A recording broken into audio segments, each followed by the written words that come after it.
Chapter 8. Naturally Fortified. I want to be a ghost for Halloween, Fudge said. A scary, scary ghost. I think we can arrange that, Mom said. She was feeding Tootsie purple mush from a jar. Tootsie lets half of every spoonful ooze right back out of her mouth so that Mom has to scrape it off her face and start all over again. It takes 3 tries to finish off 1 baby spoonful. Feeding Tootsie can be an all-day project. What about you, Peter? Mom asked. What do you want to be for Halloween? 6th graders don't wear costumes, I said. Really? Mom said. When I was in 6th grade? That was a long time ago, I said, interrupting her. 100 years or more, Fudge asked. Not quite, Mom told him. What's Tootsie going to be for Halloween, Fudge asked. A baby, I told him. Ha ha, Peta, Fudge said, laughing. You're funny. Every time Fudge laughs, Tootsie laughs too. And when she laughs with her mouth full, she really makes a mess. So now she had plums all over her face, plums drooling down her bib, plums stuck in her hair, and plums covering her rattle, which she banged on her tray as she laughed. Turtle hangs around when Mom is feeding Tootsie. He's developed a taste for baby food. Mom says it isn't good for him. He needs to chew up hard food for exercise his teeth and jaws. And once a week I give him a special tablet to help his breath. Lately he has the worst dog breath. I'm glad Sheila Tubman isn't around to tell me how bad my dog smells, because this time she'd be right. Fudge says Turtle should rinse twice a day with Precious Breath, this new blue mouthwash that's advertised on TV. Fudge is very big on commercials. He's memorized all of them, and when we go to the supermarket, he drives us up the wall, reciting his dumb jingles about why we should buy this product instead of that one. My father spends his mornings at the university library and works at home in the afternoons. How's the book coming? I asked him one day when I got home from school. Slowly, Peter, he said, very slowly. I'm still gathering information. I hope to finish my research by Christmas and start the actual writing after the holidays. Fudge stood in the doorway, nibbling a piece of cheese. Dr. Seuss can write a book in an hour, he said. How do you know that? I asked. I don't, but I bet you he can, Fudge said. 1 fish, 2 fish, red fish, blue fish. Do you like green eggs and ham? I do. I like them, Sam I am. Okay, that's enough, I said. Boys, I'm trying to work now, Dad said. Do you think you could move to another room? Later, we were watching the 6 o'clock news when Fudge's favorite commercial came on the air. Oh, look, he said, it's my dancing cats. And he put down his Lego toys and watched. Everybody knows that cats can't really dance, I told him. It's just a lot of fancy camera work. Shut up, Peta, he said. Then he turned to Dad. They have cat food commercials and dog food commercials and people food commercials, so how come they don't have bird food commercials? That's a good question, Fudge, Dad said without really answering it. Minor birds of the world unite, I began, trying to think up of a clever commercial for bird food. What's unite? Fudge asked. Never mind. You sound like Uncle Feather when you say things twice, Fudge said. It's contagious, I told him. What's contagious? Forget it, I said. We should feed Uncle Feather Choco, Fudge said. If you give it to the one you love first thing in the morning, you don't have to worry the rest of the day. It has 45 vitamins. No, I said. That's not it. It's fortified with vitamins. That's what I said. 45 vitamins. Not 45, I told him. Fortified. And I spelled it for him. Fortified. It means vitamins have been added. It does? Fudge asked. Yes, I said. And anyway, you shouldn't believe everything you see on TV. Right, Dad? That's right, Dad said. You lie when you make up commercials? Fudge asked. No, but sometimes we exaggerate, Dad said. What's exaggerate? Fudge asked. We embellish to make our point, Dad said. What's embellish? Sometimes Dad has to stretch the truth, I explained. Thank you, Peter, Dad said. That's a very good way of putting it. How do you know so much, Peter? Partly because I'm in 6th grade and partly because I'm naturally smart, I answered. Then how come you got a 58 on your geography test? Fudge asked. Because Mr. Bogner tricked us with matching questions. What's matching questions? It's what teachers do to you to prove you aren't as smart as you think, I said. You'll find out someday. But I am as smart as I think, Fudge said. So there. I wasn't about to get into an argument over that one. On Friday afternoon, Alex and I were downtown. We stopped off at the movie theater to have a look at the display of Superman photos. I had already seen Superman in New York, but Alex had missed it, so we decided that when it comes to town, we'll try and go see it together. Next to the movie theater was an art gallery. There was something familiar about one of the paintings in the window. It was all white, with 2 black circles in the middle and a red square in the upper left-hand corner. I know that painting, I said to Alex. It doesn't look like much to know, Alex said. I snapped my fingers. That's a Frank Fargo painting. Alex shrugged. Who's Frank Fargo? He's my friend's father. I was over when he was working on it, I said. Let's go in. The only other person in the gallery was a very tall, skinny woman with a neck like a giraffe's and more curly hair than I'd ever seen. She was really good looking. I liked the way she walked with her head high and her back straight. Hello, what can I do for you? She asked us. We're wondering about that painting in the window, I said, the white one with the circles. It's called Anita's Anger, she said, and it's by Frank Fargo. I told you, I said to Alex, who didn't seem that interested. I know him, I said to Giraffe Neck. He's my friend's father. Really? She asked. Yes. How much does it cost? Alex asked. $2,500, she told him. What? Alex said. For that? Well, yes, he's becoming quite famous. But it's nothing, Alex argued. I bet I could paint the same thing in an hour. Just like Dr. Seuss can write a book in an hour, I muttered. What's that got to do with it? Alex said. Nothing, forget it. It may look simple, she said, but I assure you it takes a lot of talent to paint that way. That night I asked my parents if they knew that Frank Fargo was becoming famous. Yes, Dad said. Didn't you? Nah, nobody ever told me. Nobody ever tells me anything. Mom and I are considering one of his paintings. It's in a gallery downtown. That white thing with the black circles and the red square, I asked. That's the one, Dad said. Do you like it? I don't know, I said. It sure does cost a lot. That's the problem, Dad said. But now that I'm going back to work, Mom began looking up from her needlepoint. You're going where? I said. Back to work, she told me. I've been offered a part-time job by Dr. Munro, a dentist in town. I thought you were sick of teeth, I said. I thought you wanted to study art history. Art history will have to wait, Mom said. For now, I've decided to be more practical. I looked at Dad. It's because of the book, I thought, that stupid book. You wouldn't have to be practical if Dad was president of the advertising agency, would you? Peter, Mom sounded angry. That's not a very thoughtful thing to say. I didn't care if she felt angry because I did too. It's all right, Anne, Dad said. I think I know what Peter's getting at.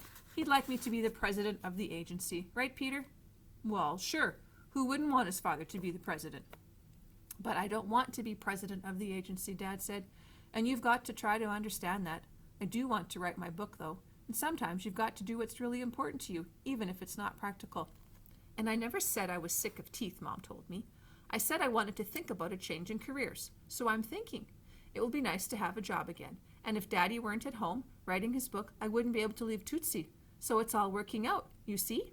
No, I said. Everything's different. What do you mean? Dad asked. I don't know, just everything. Mom going back to work, you writing a book, us living here, Tootsie being born, Fudge going to kindergarten, me in 6th grade. Everything is different. And you don't like it, Mom asked? Is that what you're trying to say? I don't know if I do or if I don't.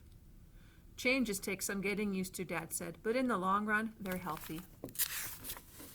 I didn't feel like listening anymore, so I said, Can I call Jimmy tonight? Sure, Dad said. Go ahead. Jimmy answered the phone. Hey, how's it going? He asked. I could tell that he was eating something. I don't know, I told him. Everything's different. I can't get used to it. Well, everything's the same around here, except that you're gone. He must have swallowed because his voice cleared. He told me about school and about our friends and about the way Sheila Tubman is telling the whole world how she misses me. And then he said, Peter, I have a confession to make. What's that? I've been using your rock. Not just sitting on it, but using it. You know what I mean? It's okay, I said. Don't worry about it. No kidding? No. You're a great friend. You know that? A really great friend. I have a confession to make too, I said. I've been using my Kreskin's crystal. Not just looking at it, but using it to get me to sleep at night. Oh, he said. So I guess we're even, I said. I guess so. But he didn't sound as if he were the world's greatest friend anymore. I saw a painting by your father today, I told him, ready to change the subject. The white one with the black squares, black circles and the red square. Oh, that one. My father painted that one right before my mother left for Vermont. One night they had this big fight and she threw red paint on the canvas. That's how the red square got there. And that's why it's called Anita's Anger. I didn't know what to say because Jimmy never talks about his parents' divorce. So I changed the subject again. Do you know how much it costs? $2,500. Can you believe that anybody would pay that much for it? Well, shows how much you know about art, Peter. It sounded as though he had something in his mouth again. Pretzels, I thought. My father's last 3 paintings were sold for over $2,000 apiece. So, before you go around opening your fat mouth, you should find out what you're talking about. And he hung up. Great, just what I needed. My best friend hanging up on me. He'll probably call me back in 10 minutes, I thought. But he didn't. I waited until Halloween afternoon to call him. It's me, I said. I'm sorry. About what? He asked. You know, about the price of your father's paintings? Oh, that. It just so that happens that my parents are thinking about buying it. Which one? You know, Anita's Anger. Oh, that one. You should tell him to buy a different one. A different painting. Anita's Anger is a ripoff. Even my father says so. But you said... I know what I said. For a minute, neither of us spoke. Finally, I asked, so what are you doing for Halloween? The usual, he said. Nothing. How about you? I'm taking Fudge trick-or-treating. How'd you get roped into that? I volunteered. You volunteered? I think he was chewing gum this time. You weren't kidding when you said everything's changed. He was chewing gum. I could tell he was blowing a bubble, and I thought I heard the pop when the bubble broke. My mother and father were surprised when I told them I would take Fudge trick-or-treating. But Alex said he'd come with me as long as he didn't have to walk next to Fudge or hold his hand crossing streets or anything gross like that. Besides, we planned to take him out early, bring him home, then go out by ourselves. And I knew how badly he wanted to go with us, and not with Mom or Dad like all the kindergarten babies. Alex called for me at 6:30, and when I saw him, I couldn't believe it. He was wearing a costume, a sheet decorated with black circles and one red square. I'm Anita's Anger, he said. You like it? He turned around a couple of times, holding his arms out. It's different, I said. What are you? He asked. Me? I said. I was wearing jeans and a flannel shirt, the same clothes that I'd worn to school that day. He's a 6th grader, Fudge said, and Tootsie's a baby, and Turtle's a dog, and Mommy's a mommy, and Daddy's a daddy, but I'm a scary, scary ghost. Ooh! Fudge swooped across the room. You mean you're not going to wear a costume? Alex said. Not even a mask? Sure I am, I said. It's, upstairs. Wait a minute and I'll go get it. I raced up the stairs and found Mom changing Tootsie. Where's Fudge's disguise? I asked her. She looked blank. The one he sent away for, 4 cereal box tops and 25 cents? Oh, that disguise, Mom said, sprinkling baby powder on Tootsie's backside. I'm not sure.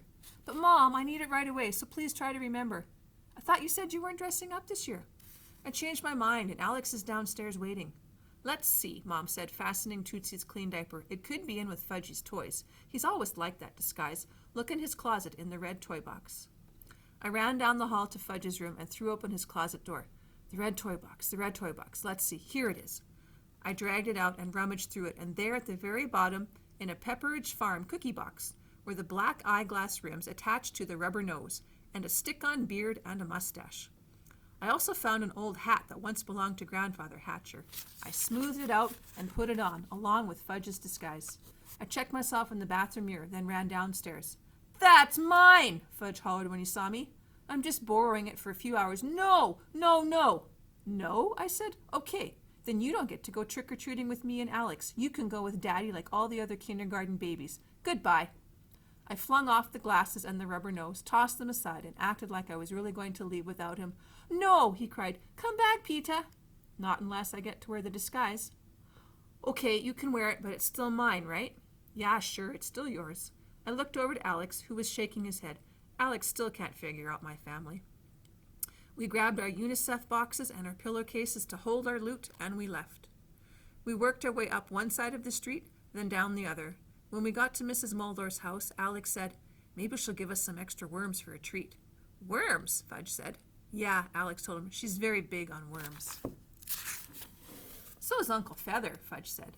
Uncle Feather's a bird, I said. Why does everybody keep saying that, Fudge asked. I know Uncle Feather is a bird.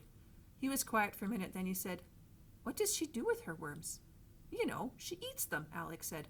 Really? Fudge asked me. We think so, I told him. We walked up the path to Mrs. Muldor's house, and Alex rang the bell. If she gives us worms, we can feed them to Uncle Feather, Fudge whispered. Shh, I told him. Mrs. Muldor opened the door. She was wearing a jogging suit. Well, well, well, she said. What a cute little ghost. I'm not cute, I'm scary, Fudge told her. Woo! Mrs. Muldor clutched at her chest. Oh my, you are a scary ghost. Hi, Mrs. Muldor, Alex said. Hello, Alex. That's an unusual costume you're wearing. It's called Anita's Anger, Alex said. I got the idea from a painting I saw downtown. Mrs. Mulder turned away from us and called, "Beverly, Beverly, come here. You've got to see this." Right away, I knew it was her. Giraffe neck. I knew before I could even see her face. I knew by the way she walked from the other room to the front door by her curly hair. "This is my daughter, Beverly," Mrs. Mulder said to us. Then she turned to Beverly and said, "Alex is dressed as a painting. Can you guess which one?" Beverly studied Alex for a minute. "Well, with the white background, the black circles, and the red square, it must be Anita's anger." "Right," Alex said. I thought about telling Beverly about the night that Jimmy's parents had their big fight and how Mrs. Fargo had dumped red paint on Mr. Fargo's canvas and how Mr. Fargo had named his painting Anita's Anger because Anita is Jimmy's mother. I thought about telling her the whole story. But then I remembered how I've told Jimmy things that I wouldn't have told anybody else, and I knew that if I were Jimmy, I wouldn't want my best friend telling the whole world secrets about my family. "Do you really eat worms?" Fudge asked out of nowhere. I gave him a kick, but that didn't stop him. "Pita says you eat them all the time, and he knows everything because he's naturally smart except for matching questions." Mrs. Mulder and Beverly looked at each other. Fudge continued, "So did you?" "Did we what?" Mrs. Mulder asked. "Eat worms for supper tonight." Alec let out a groan, and I could see our business going down the drain. Mrs. Mulder smiled at Fudge. "Yes, we did," she told him. Beverly added, "There's nothing like home-baked worms, and my mother's recipe is the best." "We eat them instead of cauliflower," Mrs. Mulder said. "We need to get our vitamins one way or the other." "Are your worms fortified?" Fudge asked. Alex groaned again. "My worms are naturally fortified," Mrs. Mulder said. "They're chock full of vitamins, no preservatives, nothing added, just the real thing." She was beginning to sound like a commercial for worms. I could hear the announcer saying, "Buy Mrs. Mulder's straight naturally fortified worms. They're chock full of vitamins. Grind them up in your favorite recipe. Blend them into your milkshakes. Serve them instead of cauliflower on those special occasions." "Would you like to taste my special worm cookies?" Mrs. Mulder asked Fudge. "Yes," Fudge said, following Mrs. Mulder into the house. We marched through the house to the kitchen. On the counter was a big plate of cookies. "Fresh out of the oven," Mrs. Mulder said. "They look like chocolate chips," Fudge said. "They are," Mrs. Mulder told him. "Chocolate chip worm cookies." "Which part is worm?" Fudge asked. Mrs. Mulder laughed. "You can't see the worms. I grind them up and mix them into the flour." "Just like my commercial," I thought. "Go on," Mrs. Mulder said, offering the plate of cookies to Fudge. "Take one." Fudge chose a cookie and held it to his lips, but he hesitated, and I could see he wasn't sure he really wanted to taste a chocolate chip worm cookie after all. Beverly took one and shoved it into her mouth all at once. "Mmm," she said. "These are really good, Mother." She took another and ate it quickly, too. Then she brushed the crumbs off her hands. Fudge bit into his cookie. He chewed it up very slowly. "It's good," he said. "You can't even taste the worms." Mrs. Mulder offered the plate to Alex and me. We each took a cookie. Fudge asked if he could have another, and Mrs. Mulder said she'd do better than that. She wrapped a little package of cookies for him to take with him. When we got home, Fudge dumped out his pillowcase on the dining room table. He arranged his loot into stacks and counted everything. 11 M&Ms, 7 Nestle Crunches, 5 Hershey's with almonds, without almonds, 3 with, 2 Milky Ways, 1 granola bar, 4 apples, and 6 worm cookies. "What did you say?" Mom asked him. "Nothing, Mom," I told her. "He didn't say anything. Did you, Fudge?" "Here, Mommy," Fudge said. "Have a cookie. Mrs. Mulder just baked them." "Thank you," Mom said. She tasted it. Very good. I wonder where she got her recipe." "It's been in her family for a long time," I said. "And they're naturally fortified with—" I didn't give him a chance to finish. "No preservatives, no additives, naturally fortified, and chock full of vitamins. Right, Fudge?" "Right, Pita," he said, smiling, and I knew that he understood.